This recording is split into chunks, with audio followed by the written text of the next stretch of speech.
नमस्कार दोस्तों, द्रोणाचार्य एकेडमी की करंट अफेयर्स टुडे क्लास में आप सभी का स्वागत है।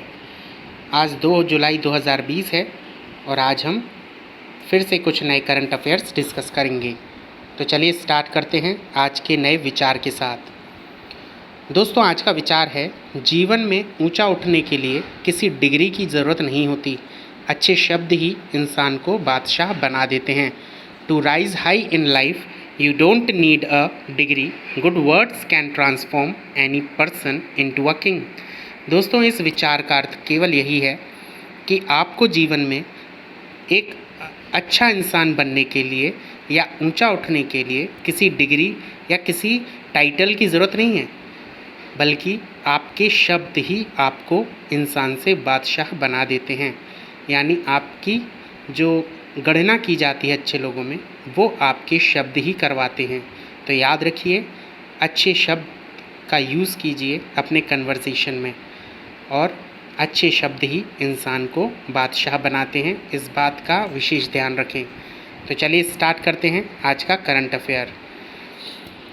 India signed an agreement with which country for the 600 megawatt hydro electric project. Bharat ने किस देश के साथ 600 मेगावाट की पनबिजली परियोजना के लिए समझौते पर हस्ताक्षर किए हैं।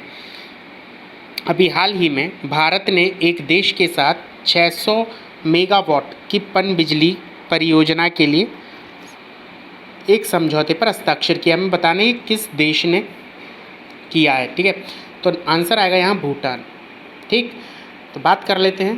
भारत और भूटान द्वारा भूटान में 600 मेगावाट की खोलोंगचू पनबिजली परियोजना यानी खेल के निर्माण के लिए समझौते पर हस्ताक्षर किए गए हैं। और इस समझौते के समय भारतीय विदेश मंत्री एस जयशंकर और भूटान के विदेश मंत्री टांडी दोरजी उपस्थित थे। ठीक है, और यहाँ जो समझौता हुआ है वो भूटानी और भारत सरकार के बीच में हुआ है। और किस परियोजना के लिए हुआ है, तो नाम आपको याद रखना है, खोलोंगचू हाइड्रो इलेक्ट्रिक प्रोजेक्ट के लिए। ठीक, Kholongchhu hydro electric project limited Bhutan के ड्रंक ग्रीन पावर कॉरपोरेशन यानी DGPC और भारत के सतलुज जल विद्युत निगम लिमिटेड यानी SJVNL के बीच एक संयुक्त उद्यम है। ठीक है, इन दोनों के कोलैबोरेशन से ये बनाया गया है। इस परियोजना के 2025 की अंतिम छमाही तक इसे पूरा होने की संभावना जताई जा रही है। ठीक है, 600 मेगावाट की रन ऑफ द रिवर परियोजना है ये, और ये खोलोंगचू नदी के जलमार्ग पर स्थित है। ये परियोजना 95 मीटर की ऊंचाई वाले कंक्रीट के बांध से घिरे पानी के साथ 150 मेगावाट टरबाइन का भूमिगत बिजली घर इसमें शामिल होगा। ठीक, तो बात करते हैं भूटान की। तो यहाँ कैपिटल है यहाँ की थिम्पू और प्रधानमंत्री हैं लोते त्शरिंग। ठीक है, और मुद्रा है यहाँ की भूटानीज निगुल्ट्रम। ठीक, तो ये यहाँ पे कुछ हमने इसकी जनरल इन्फॉर्मेशन देखी। नेक्स्ट क्वेश्चन है, which state government has announced to launch kill corona campaign from July 1 to control कोविड-19 इन दिस स्टेट। किस राज्य सरकार ने राज्य में कोविड-19 को नियंत्रित करने के लिए 1 जुलाई से किल कोरोना अभियान की शुरुआत की है? आंसर रहेगा यहाँ पर मध्य प्रदेश। मध्य प्रदेश में अभी हाल ही में कोविड-19 से लड़ने के लिए एक किल कोरोना नाम का अभियान शुरू किया गया है। ठीक, ये जो अभियान है ये 1 जुलाई से शुरू किया जाएगा और इस अभियान के तहत डोर टू डोर सर्वेक्षण किया जाएगा। नागरिकों का कोविड के साथ साथ अन्य बीमारियों का भी इसमें परीक्षण किया जाएगा। ये 15 दिवसीय अभियान होगा जिसमें 2.5 लाख परीक्षण किए जाएंगे, जिसमें से 15,000 से 20,000 नमूने प्रतिदिन एकत्रित किए जाएंगे। मध्य प्रदेश की रिकवरी रेट इस समय 76.9% है, जो देश के रिकवरी रेट से बेहतर है। ठीक है, तो ये एक बहुत अच्छी पहल है जो मध्य प्रदेश सरकार ने शुरू की है। नेक्स्ट क्वेश्चन आता है, who was recently awarded the BET यानी BET 2020 ह्यूमैनिटेरियन अवार्ड, जिन्हें हाल ही में BET 2020 का मानवतावादी पुरस्कार दिया गया है, वो कौन है? आंसर रहेगा यहाँ पॉपस्टार बेयॉन्से। पॉपस्टार बेयॉन्से को अभी हाल ही में ये अवार्ड दिया गया है। ठीक है, यहाँ आपको के शैलजा और शोभा शेखर जो 2 ऑप्शन दिख रहे हैं, ये भी अभी न्यूज़ में रहे थे जिन्हें कुछ अवार्ड दिए गए थे। तो आपका ये आपका ये होमवर्क रहेगा, आपको ये बताना है कि इन दोनों को कौन से अवार्ड दिए गए हैं। तो यहाँ आंसर रहेगा पॉप स्टार बियोंसे। ठीक है, बात करते हैं इनकी। तो पॉप स्टार बियोंसे को उनके हाल के कोविड-19 राहत प्रयासों did my part mobile testing पहल सहित उनके बियोंग ऑड फाउंडेशन के साथ मिलकर लंबे समय से किए जा रहे लोक हितैषी कार्यों के लिए ये अवार्ड दिया गया है। ये अवार्ड अमेरिका की पूर्व फर्स्ट लेडी मिशेल ओबामा द्वारा प्रदान किया गया है इन्हें। और बैट अवार्ड एक अमेरिकी अवार्ड शो है जो पिछले 1 साल से अफ्रीकी अमेरिकियों और अन्य अल्पसंख्यकों के संगीत, अभिनय, खेल और मनोरंजन के अन्य क्षेत्रों में यह अवार्ड दिया जाता है। बीट्स अवार्ड्स की स्थापना 2001 में ब्लैक एंटरटेनमेंट टेलीविज़न नेटवर्क द्वारा की गई थी। क्लियर। बात करते हैं नेक्स्ट क्वेश्चन की। तो क्वेश्चन है, Germany Mario Gomez has announce his retirement, what sport he is related. Germany के मारियो गोमेज ने अभी खेल से संन्यास ले लिया है। हमें बताने किस खेल से संबंधित हैं। आंसर रहेगा यहाँ फुटबॉल से संबंधित है और इन्होंने अभी हाल ही में संन्यास लेने की घोषणा की है।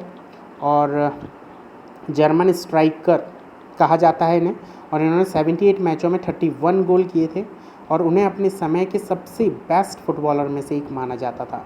ठीक, नेक्स्ट क्वेश्चन पर आते हैं। Who was Malawi's presidential election, who won Malawi's presidential election. किसने अभी हाल ही में मालावी में एक राष्ट्रपति चुनाव जो हुए थे उसमें जीत हासिल की है। आंसर रहेगा यहाँ लाजर चकवेरा। ठीक है, इन्होंने अभी हाल ही में मालावी के राष्ट्रपति का चुनाव जीत लिया है। मालावी में हुए राष्ट्रपति चुनाव में जीत दर्ज करने के बाद लाजरस चकवेरा मालावी के नए राष्ट्रपति बन गए हैं और इस चुनाव में उन्होंने अपने प्रतिद्वंदी पीटर मुथरिका को 58.57% मतों से हरा दिया है। मालावी की बात करते हैं तो मालावी एक साउथ अफ्रीका मतलब अफ्रीका कॉन्टिनेंट पर एक कंट्री है। ठीक है, यदि आप इसके मैप को देखेंगे तो यहाँ पर इसकी बाउंड्री जो शेयरिंग होती है वो ज़ाम्बिया से, मोज़ाम्बिक से और तंजानिया, इनसे ये अपनी बाउंड्री शेयर करता है। ठीक है, मालावी की राजधानी है लिलोंग्वे और इसकी मुद्रा है मालावियन क्वांचा।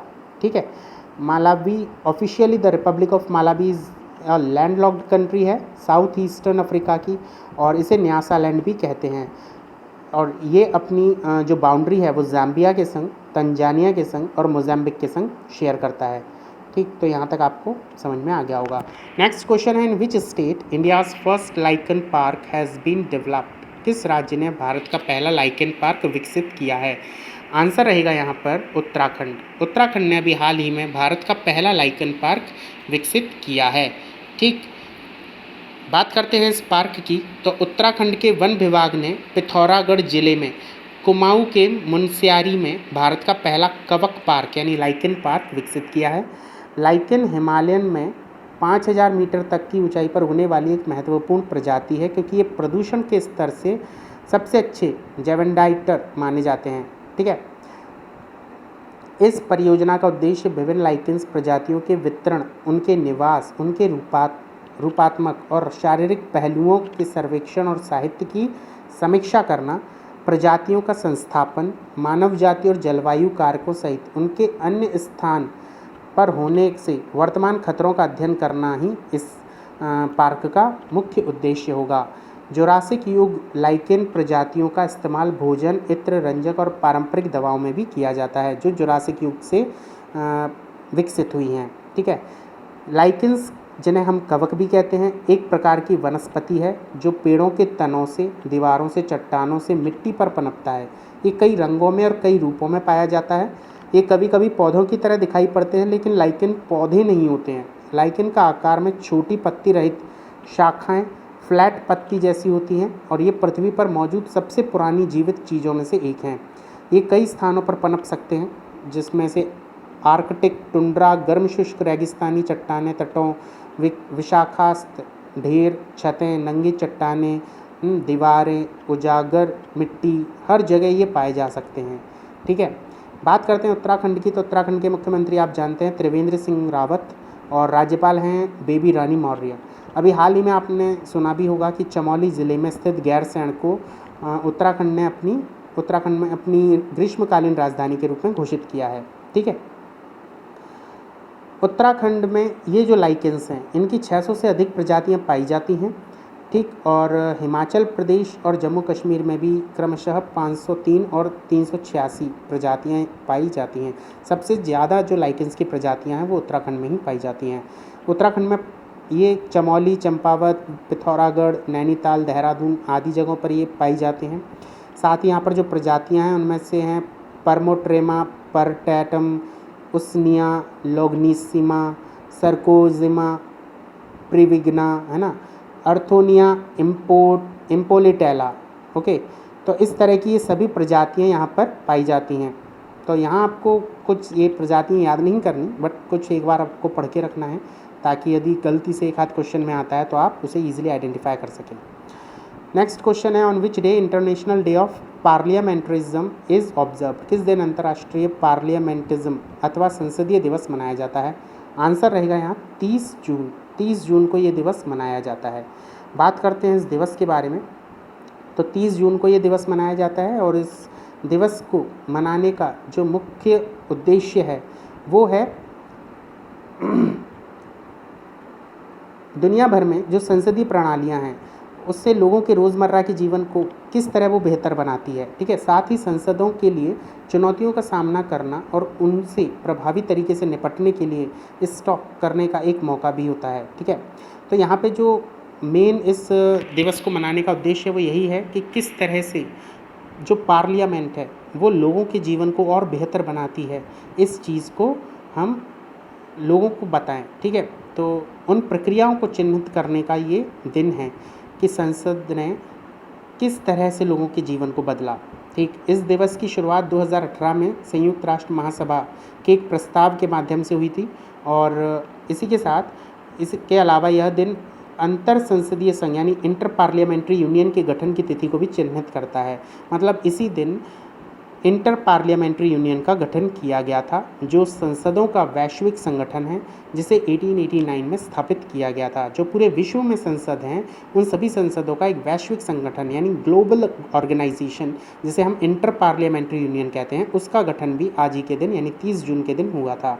इसीलिए 30 जून को इंटरनेशनल डे ऑफ पार्लियामेंट्रिज्म कहा जाता है और मनाया जाता है। इंटर पार्लियामेंट्री यूनियन का जो मुख्यालय है वो जिनेवा स्विट्ज़रलैंड में है।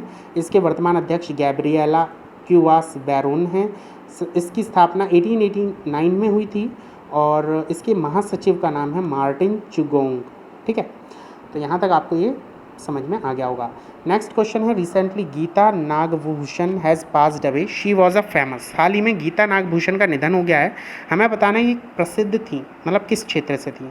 तो ये एक्चुअली एक राइटर थी। ठीक है, तो आंसर रहेगा यहाँ पर राइटर, ये एक राइटर थी। ठीक, बात करते हैं इनके बारे में। तो ये एक दिग्गज कन्नड़ लेखक थी और इनका जन्म 25 मार्च 1942 में कर्नाटक में कालबुर्गी सावलगी गांव में हुआ था। कर्नाटक साहित्य अकादमी की अध्यक्षा के रूप में भी कार्य कर चुकी हैं। साथ ही 76वें अखिल भारतीय कन्नड़ साहित्य सम्मेलन की भी अध्यक्षता कर चुकी हैं। इन्हें गुलबर्गा विश्वविद्यालय से डॉक्टरेट की मानद उपाधि दी गई है। साथ ही इन्हें कई सारे पुरस्कार और कई सारे अवार्ड्स इनको दिए गए थे। इन्होंने कई 50 से ज़्यादा लघु कथाएँ भी लिखी हैं। ठीक है, तो यहाँ आपको ये अवार्ड्स दिख रहे हैं। ये सभी अवार्ड्स इनको मिले हैं, जिसमें कर्नाटक राज्योत्सव पुरस्कार, दान चिंतामणि तिम्बे पुरस्कार, केंद्र साहित्य अकादमी पुरस्कार, कोलकाता से भाषा परिषद पुरस्कार, ये सभी इनको मिले थे। तो एक बहुत ही जानी मानी कन्नड़ लेखक है ये। तो आपको बस इतना याद रखना है कि गीता नागभूषण एक कर्नाटक से बिलोंग करती थी और एक कन्नड़ लेखक थी। नेक्स्ट क्वेश्चन है, on which day international asteroid day is observed. किस दिन अंतर्राष्ट्रीय क्षुद्र ग्रह अथवा एस्ट्रॉइड दिवस मनाया जाता है? आंसर रहेगा यहाँ पर 30 जून। 30 जून को ये दिवस मनाया जाता है। ठीक है, बात करते हैं इस दिवस की। तो हर साल 30 जून को इंटरनेशनल एस्ट्रॉइड डे यानी क्षुद्र ग्रह दिवस मनाया जाता है। यह दिन लोगों को पृथ्वी पर एस्ट्रॉइड के प्रभाव से होने वाले खतरे के बारे में व्यापक रूप से सार्वजनिक जागरूकता बढ़ाने के लिए, साथ ही इन संकट कार्यों के बारे में बताने के लिए मनाया जाता है। लोगों को एस्ट्रॉयड के बारे में जानकारी देने के लिए इस दिन दुनिया भर में कई जगह पर बहुत सारे आयोजन भी किए जाते हैं। संयुक्त राष्ट्र महासभा ने दिसंबर 2016 में 30 जून 1908 को रूस की तुंगुस्का नदी के पास एक बहुत बड़े विस्फोट की वर्षगांठ के रूप में इस दिन को चिन्हित किया और एस्ट्रॉयड के प्रभाव से होने वाले खतरे के बारे में सार्वजनिक जागरूकता बढ़ाने के लिए 30 जून को विश्व एस्ट्रॉयड दिवस के रूप में मनाया जाना स्वीकार किया। साथ ही सौरमंडल में मंगल और बृहस्पति के बीच में बहुत ऐसे खगोलीय पिंड विचरण करते हैं जो अपने आकार में ग्रहों से छोटे हैं, उल्का पिंडों से बड़े हैं। ठीक है, ये सौर प्रणाली के निर्माण के समय बने चट्टानी पिंड हैं जिन्हें एस्ट्रॉयड कहा जाता है। एस्ट्रॉयड बड़े पैमाने पर सैकड़ों किलोमीटर विस्तृत क्षेत्र में सूर्य की परिक्रमा करते हैं। एक एस्ट्रॉयड कंकड़ के दाने से लेकर 600 मील की चौड़ाई तक हो सकता है। उन्हें सौर मंडल के बचे हुए पदार्थों के रूप में भी जाना जाता है। United Nations office for outer space affairs यानी UNOOSA के निदेशक हैं वर्तमान सिमेटा डी पिप्पो। ठीक है, जो इस एस्ट्रॉयड की स्टडी करते हैं। तो यहाँ तक आपको ये समझ में आ गया होगा।